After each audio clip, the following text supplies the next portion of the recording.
se retrouve dans une nouvelle vidéo. Voilà, donc c'est 2 histoires paranormales, un peu surnaturelles. Et on voulait encore vous remercier de nous suivre, de nous supporter, de commenter tout ce que vous faites. Franchement, ça fait super plaisir. Encore une fois, ça donne la force. Et c'est gratuit. Faites-vous plaisir. Et faites-nous plaisir. Et c'est parti pour la première histoire.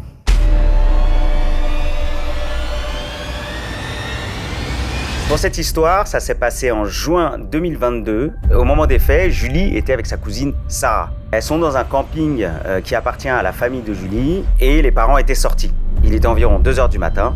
Elles étaient dans le canapé et à un moment, Julie a eu envie d'aller aux toilettes. Sarah se précipite vers Julie avec un stylo parce qu'elles avaient l'habitude de se glisser des petits mots en dessous la porte des toilettes. Chacun son délire. Julie fait ce qu'elle a à faire et elle se rend compte qu'elle a toujours pas de papier. Pas le papier toilette, mais le papier sous la porte. Julie appelle sa cousine parce qu'elle se rend compte donc qu'elle a toujours pas de mots. Sarah lui répond parce qu'elle cherche son câble parce que son téléphone n'a plus de batterie. 5 minutes passent, toujours pas de papier sous la porte. Julie se rhabille en vitesse, tire la chasse d'eau et elle ouvre la porte.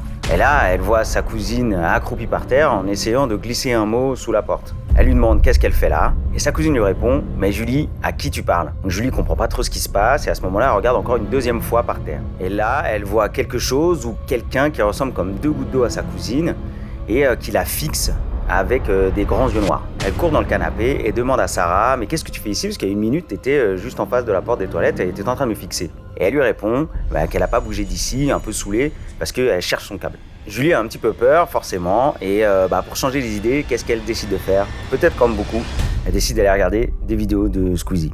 1 heure plus tard, les parents rentrent de leur soirée et ils essayent de pas trop faire de bruit parce que les filles dorment. Vers 5h du matin, Sarah se réveille et elle demande à Julie « Mais pourquoi tu me regardes dormir ?» Elle se tourne vers Julie, qui était en train de dormir, et là, de toutes ses forces, elle essaie de la secouer pour la réveiller. Elle se réveille, et là, elle comprend pas trop ce qui se passe, et justement, c'est ce qu'elle nous demande « Qu'est-ce qui se passe ?» Sarah lui répond c'est bizarre parce qu'il y a une personne qui te ressemblait comme 2 gouttes d'eau qui était en train de me regarder en train de dormir. En fait, même quand tu connais la personne, s'il y a quelqu'un qui te regarde dormir, moi j'aime bien me mettre au bout du lit comme ça et regarder Inès dormir, en me dandinant un peu comme ça. Elle finit par lui répondre « Je dors, j'ai même pas bougé ». Les filles cherchent un petit peu partout dans la chambre et elles ne voient absolument rien. Et elles se disent « Bon, on va se recoucher et on verra demain ». Le lendemain matin, les filles se réveillent et elles vont prendre leur petit déj. Sarah entame le sujet de la nuit dernière et lui demande « Pourquoi quand t'allais aux toilettes, t'as dit que t'avais vu une personne qui me ressemblait ?» Julie, elle sait pas quoi répondre. Elle a vu quelqu'un ressemblant à sa cousine, mais elle peut pas expliquer ce qui s'est passé à ce moment-là. Elles ont vécu exactement le même phénomène paranormal, on dirait. Elles ont fait des recherches sur des sites et elles ont trouvé quelques petites explications. Ce serait peut-être de la mémoire ancienne. C'est un peu de revivre des moments qui se sont déjà passés. Je sais pas si vous, ça vous est déjà arrivé. Moi, oui. Des fois, t'as l'impression que t'as déjà vécu ce moment. C'est assez bizarre. Tu peux pas trop l'expliquer. Moi, ça m'arrive de temps en temps. Là, par exemple, j'ai l'impression d'avoir déjà dit ce que je viens de dire. Mais Julie reste bloquée sur la forme, on dit un peu humaine, qui ressemblait à sa cousine et qui avait des grands yeux noirs. Donc là, ça, elle n'arrive pas trop à s'expliquer ce qui s'est passé. Depuis ce jour, elles vont plus au camping de la famille.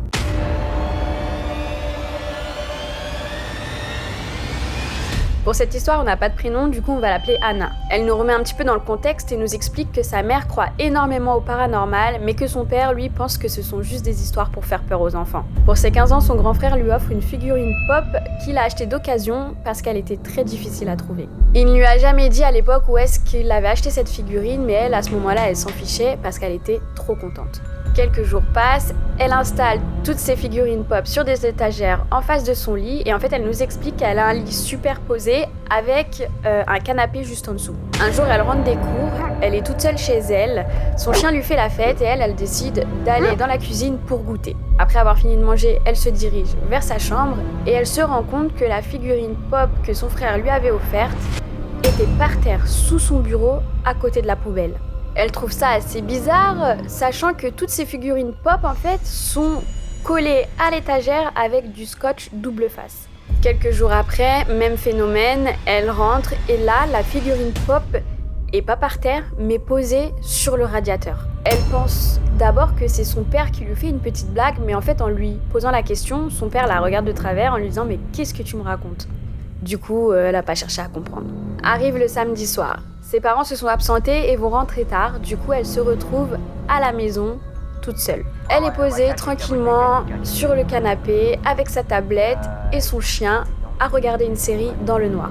Bien évidemment, elle a fermé toutes les portes, toutes les fenêtres et tous les volets de la maison. Vers minuit, elle entend un énorme bruit comme si quelque chose s'était fracassé par terre. Son chien se met à grogner et à aboyer et prise de peur, Anna attrape un couteau et fait le tour de la maison, mais personne. Alors Anna, moi si j'ai peur, j'attrape pas de couteau et je fais pas le tour de la maison. Je me cache. Anna décide de rester éveillée toute la nuit avec son chien à côté d'elle et un couteau. Et toutes les lumières allumées. Lorsque ses parents sont rentrés, ils ne l'ont pas cru et malheureusement, elle s'est fait engueuler parce que pour eux, elle faisait du cinéma. Le lendemain soir, Anna est dans sa chambre en train d'écouter de la musique sur son canapé et elle avait même allumé son petit néon pour pouvoir avoir de la lumière. Et à un moment, elle se sent observée. Du coup, elle décide de tourner la tête. Et là, le pop est projeté sur Anna. Elle hurle et part en courant en direction ses parents pour tout leur expliquer. Son père va immédiatement voir dans sa chambre pendant que sa maman la rassure. Sa maman décidera de dormir avec Anna dans la chambre d'amis pendant 3 jours. Parce que bien évidemment, elle voulait pas retourner dans sa chambre. Depuis ce jour-là, plus rien ne s'est passé. Aujourd'hui, elle a pris son indépendance et elle s'est installée avec son copain dans une maison. Et en fait, un jour, sa maman est venue lui rendre visite. Et elles en sont venues à rediscuter de cette histoire-là. Et en fait, sa mère lui a avoué qu'effectivement, elle et son père avaient été témoins de phénomènes paranormaux comme des objets qui se déplacent.